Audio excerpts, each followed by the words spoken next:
ਕੀ ਮੁਹੰਮਦ ਖਾਨ ਲੱਭਦਾ ਪਿਆ ਯਾਰ ਕਮਾਲ ਹੈ, ਜਦੋਂ ਵੀ ਤੁਹਾਡੇ ਕੋਲ ਆਨੇ ਨਵੀਂ ਤੋਂ ਨਵੀਂ ਸ਼ੈ ਆਹ ਟੀਲਰ ਤਾਂ ਪਹਿਲੀ ਵਾਰੀ ਮੈਂ ਵੇਖਦਾ ਪਿਆ ਬਗੈਰ ਸਪਰਿੰਗਾਂ ਤੋਂ।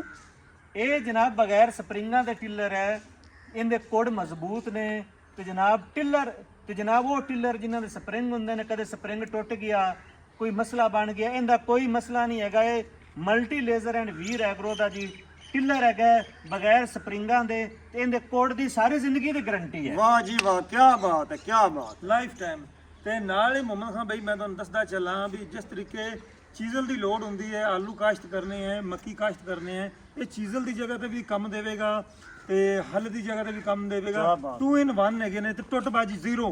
ਕੀ ਬਾਤ। ਨਹੀਂ ਜੀ ਇਹ ਮਲੂਮ ਹੁੰਦੀ ਪਈ ਹੈ, ਏਡੀ ਏਡੀ ਗੱਟ ਚੜੀ ਪਈ ਹੈ, ਇਹ ਨਾ ਟੁੱਟਣਾ ਕਿੱਥੋਂ। ਹਾਂ ਭਾਈ ਜਿਸ ਤਰੀਕੇ ਮੀਆਂ ਸਾਹਿਬ ਕਹਿ ਰਹੇ ਨੇ ਇਹਦੀ ਵੀ ਲਾਈਫ ਟਾਈਮ ਦੀ ਗਾਰੰਟੀ ਹੈ, ਖਾਸ ਕਰਕੇ ਕੋਡ ਦੀ। ਕੋਡ ਨਾ ਮੁਮਕਿਨ ਹੈ ਕੋਈ ਮਤਲਬ ਅੜੇਕਾ ਲਾ ਦੇਵੇ ਜਾਣ ਬੁੱਝਦੇ ਤੇ ਪੱਕੀ ਤੇ ਸਹੀ ਬਾਤ ਅਲੱਗ ਗੱਲ ਹੈ, ਲੇਕਿਨ ਜ਼ਮੀਨ ਦੇ ਵਿੱਚ ਇਹ ਕਦੀ ਵੀ ਨਹੀਂ ਟੁੱਟੇਗਾ। ਅਗਰ ਟੁੱਟੇਗਾ ਤੇ ਨਵਾਂ ਕੋਡ ਦਿੱਤਾ ਜਾਵੇਗਾ। ਤੇ ਮੈਂ ਕਹਿੰਦਾ ਵੀ ਉਹਨਾਂ ਬੰਬ ਕੱਢ ਦਿੱਤੀ ਹੈ। ਜਿਹੜਾ ਡੀਜ਼ਲ ਦਾ ਖਰਚਾ ਚੀਜ਼ਲ ਜਿਹੜਾ ਹੈ ਉਹ ਕਰਦਾ ਹੈ ਜਨਾਬ ਕਮ ਸੇ ਕਮ 6-7 ਲੀਟਰ ਇੱਕ ਸੀ ਤੇ ਇਹਨੇ ਕਰਨਾ ਜਨਾਬ 2.5 ਤੋਂ 3 ਲੀਟਰ। ਮੈਂ ਕਹਿੰਦਾ ਵੀ ਬੰਬ ਕੱਢ ਦੇਵੇਗਾ। ਤੇ ਜਿਨ੍ਹਾਂ ਦੋਸਤਾਂ ਨੇ ਆਪਣੇ ਕੋਲ ਮੰਗ ਕੇ ਚਲਾਇਆ ਹੈ, ਖਾਸ ਕਰਕੇ ਆਲੂ ਦੇ ਸੀਜ਼ਨ ਵਿੱਚ ਆਪਣੀ ਬਰਾਦਰੀ ਸਾਰੇ ਹੀ ਆਲੂ ਲਾਏ ਸਨ, ਉਹਨਾਂ ਨੇ ਇਹਦਾ ਇਸਤੇਮਾਲ ਕੀਤਾ ਹੈ। ਹਰ ਬੰਦਾ ਕਹਿੰਦਾ ਸੀ ਯਾਰ ਬੰਬ ਤੇ ਕਮਾਲ ਦੀਆਂ ਖੇੜੀਆਂ ਨਿਕਲਦੀਆਂ ਨੇ, ਬੰਬੇ ਮੇਲ ਦਿੱਤੇ ਨੇ ਇਸ ਆਲੂ ਨੇ। ਤੇ ਨਾਲ ਹੀ ਮੈਂ ਦੱਸਾਂ ਵੀ ਉਜੇਲੇ ਇੱਥੇ ਨਹੀਂ ਬਣਦੇ, ਇਹਦੇ ਕੋਡ ਜਿਸ ਤਰੀਕੇ ਵੇਖਦੇ ਪਏ ਨਾ ਖੁੱਲੇ ਖੁੱਲੇ ਨੇ, ਇਹ ਤੇ ਉਜੇਲੇ ਨਹੀਂ ਹੁੰਦੇ ਕਿਉਂਕਿ ਸਪਰਿੰਗ ਹੋਣਾ ਤੇ ਫਿਰ ਇਹ ਜਗ੍ਹਾ ਮੱਲੀ ਜਾਵੇ ਤਾਂ ਉਜੇਲੇ ਬਣ ਜਾਂਦੇ ਨੇ। ਕੋਈ ਉਜੇਲਾ ਨਹੀਂ। ਤੁਸੀਂ ਇਹਦੇ ਨਾਲ ਜਨਾਬ ਕਣਕ ਲਗਾਓ, ਮੂੰਜੀ ਲਗਾਓ, ਕੋਈ ਫਸਲ ਵੀ ਤਿਆਰ ਕਰੋ, ਇਹ ਜਨਾਬ ਕਮਾਲ ਦੀ ਤਿਆਰ ਕਰਦੇ ਨੇ। ਆ ਕੈਮਰਾਮੈਨ ਸਾਹਿਬ ਆ ਕੋੜ ਵਿਖਾਵਿਆ ਜੀ, ਇਹ ਪਿੱਛੇ ਲਿਆਵਿਆ ਜੀ।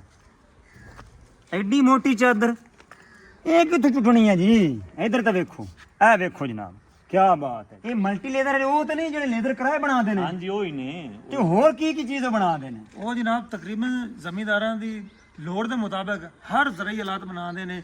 ਜਿਹੜੀ ਕਿਸੇ ਨੂੰ ਲੋੜ ਹੋਵੇਗੀ ਉੱਥੇ ਜਨਾਬ ਵਿਜ਼ਿਟ ਕਰਨ ਤਪਾਲਪੁਰ ਹੈੱਡ ਆਫਿਸ, ਉੱਥੇ ਜਨਾਬ ਆਖਣ ਬਈ ਫਲਾਣਾ ਸਾਨੂੰ ਸ਼ੈ ਚਾਹੀਦੀ ਹੈ। ਬਲਕਿ ਉੱਥੇ ਕਈ ਜ਼ਰਾਈ ਹਾਲਾਤ ਜਿਹੜੇ ਨੇ ਤਿਆਰ ਪਏ ਹੈਗੇ ਨੇ। ਜਿਹੜੇ ਜ਼ਰਾਈ ਹਾਲਾਤ ਹੈਗੇ ਨੇ ਉਹ ਆਰਡਰ ਤੇ ਤਿਆਰ ਕਰਦੇ ਹੈਗੇ ਨੇ। ਮੈਂ ਕਹਿੰਦਾ ਵੀ ਜੋ ਵਾਅਦਾ ਕਰਦੇ ਨੇ ਪੂਰਾ ਕਰਦੇ ਨੇ ਤੇ ਕਮਾਲ ਦੀ ਸ਼ੈ ਬਣਾਉਂਦੇ ਨੇ। ਤੇ ਜਦੋਂ ਫੀਲਡ ਚੱਲਦੀ ਹੈ ਹਰ ਜ਼ਮੀਂਦਾਰ ਜਿਹੜਾ ਖੁਸ਼ ਹੁੰਦਾ ਹੈ। ਕਈ ਐਸੇ ਹਾਲਾਤ ਨੇ ਜਿਹੜੇ ਤੁਹਾਨੂੰ ਪਤਾ ਹੀ ਨਹੀਂ ਹੈਗਾ, ਜਦੋਂ ਤੁਸੀਂ ਵਿਜ਼ਿਟ ਕਰੋਗੇ ਹਾਂਜੀ ਤੁਹਾਨੂੰ ਨਜ਼ਰ ਐਸੇ ਹਾਲਾਤ ਪਵੇਗੀ, ਤੁਸੀਂ ਖੁਦ ਹੈਰਾਨ ਰਹਿ ਇਹ ਜਾਓਗੇ। ਜਿਵੇਂ ਮੁਹੰਮਦ ਖਾਨ ਆਇਆ ਹੈ ਤਾਂ ਮੈਨੂੰ ਕਹਿੰਦਾ ਵੀ ਇਹਦੇ ਹੱਲ ਕੋਣ ਮਤਲਬ ਇਹਦੇ ਸਪਰਿੰਗ ਕੋਣੀ ਹੈਗੇ। ਤੁਸੀਂ ਇਸ ਤਰ੍ਹਾਂ ਜਾਓਗੇ ਵਿਜ਼ਿਟ ਕਰੋਗੇ ਤੇ ਤੁਹਾਨੂੰ ਪਤਾ ਲੱਗੇਗਾ ਕਿ ਉੱਥੇ ਕੀ ਕੀ ਸ਼ੈ ਪਈ ਹੈ ਜਿਹੜੀ ਤੁਹਾਡੀ ਸੋਚ 'ਚ ਨਹੀਂ ਹੈਗੀ, ਤੁਹਾਨੂੰ ਉਹ ਨਜ਼ਰ ਆਵੇਗੀ। ਇਹ ਜਨਾਬ ਬਗੈਰ ਸਪਰਿੰਗਾਂ ਤੋਂ ਹਲ ਜੇ ਮਲਟੀ ਲੇਜ਼ਰ ਵਾਲਿਆਂ ਦਾ। ਇਹ ਤਾਂ ਛਾਏ ਪੈਣ ਹਰ ਸ਼ੈ ਬਣਾਈ ਜਾਂਦੇ ਨੇ, ਐਡਵਾਂਸ ਚੱਲ ਰਹੇ ਨੇ ਤੇ ਜਦੀਦ ਮਸ਼ੀਨਾਂ ਬਣਾਈ ਜਾ ਰਹੇ ਨੇ। ਤੇ ਤੁਸੀਂ ਵਿਜ਼ਿਟ ਕਰੋ, ਇਹ ਜੀ ਮਸ਼ੀਨ ਵੇਖੋਗੇ, ਐਸੇ ਐਸੇ ਔਜ਼ਾਰ ਵੇਖੋਗੇ, ਹੈਰਾਨ ਹੋ ਜਾਓਗੇ। ਬਾਕੀ ਵਿਜ਼ਿਟ ਜ਼ਰੂਰ ਕਰਿਆ ਜੇ। ਪਾਕਿਸਤਾਨ ਜ਼ਿੰਦਾਬਾਦ। ਆ ਮੈਂ ਕੱਢੀ